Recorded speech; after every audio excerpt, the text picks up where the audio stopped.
40. Matanda po ako sa inyo. 40. Mas matanda pa pala ako sa inyo. 44 ako.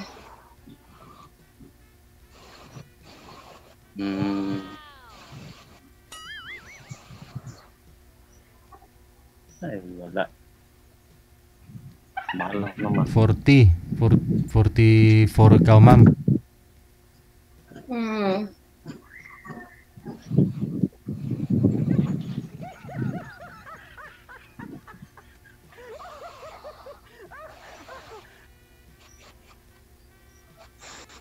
Sige po, ma'am. Bukod sa edad, ano pa po tanungin mo kay sir? Ano yung tanong ito? Ilan na po yung anak nyo? 2. 5 po anak ko. Kaya po na po ako.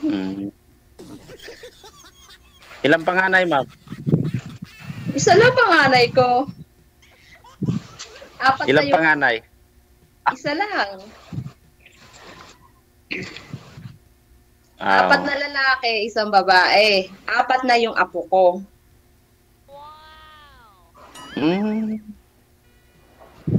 So ilan na yung may pamilya sa anak mo? 2. Ang panganay at saka pangalawa. Yung 3 nag-aaral sa akin. Ako nag-aaral. Sa akin. So ilang taon kayo bago naghiwalay ng asawa niyo, ma'am? Bago pa lang. 6 months. Uy, baka maghabol pa yun. 6 Baka months. maghabol pa yun.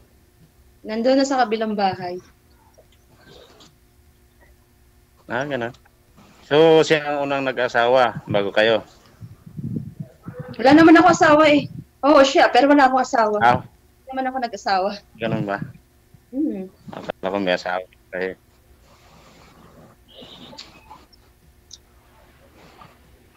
Sige po sir, baka busy kayo.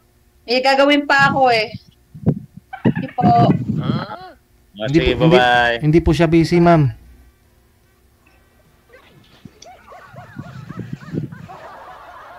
Busy daw sa sir? Sabi? Busy daw, sir. Busy. Oo. Hindi, mamaya, i-PM mo na lang siya. Pag hindi busy, edi tawagan mo na lang, ha? Okay, sige. Good luck sa'yo.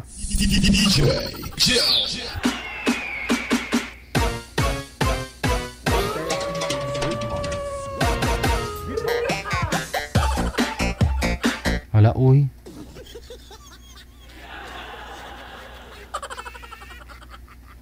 Busy na kaagad si ma'am.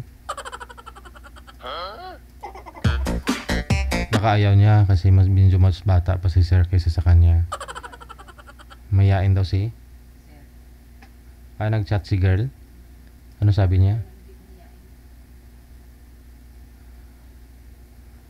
Sir, pwede po ba yung hanap ng iba? Wag naman yung mahiyain. Yung di mahiyain. Okay. Di naman mahiyain si sir. Hindi mo lang siguro nakuha kiliti nun. Sumali nga si sir eh. Hindi yun mahiyain, mama. Na starstruck lang po yun sa'yo.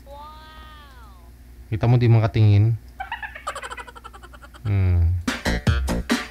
Nagpaganda ka kasi ng husto bago ka sumali, kaya ganun eh.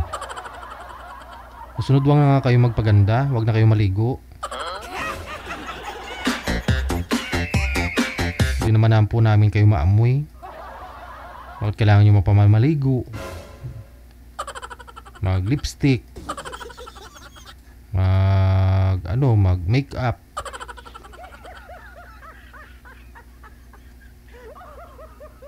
Pero hindi simple beauty si girl, diba? Si Ma'am Susan.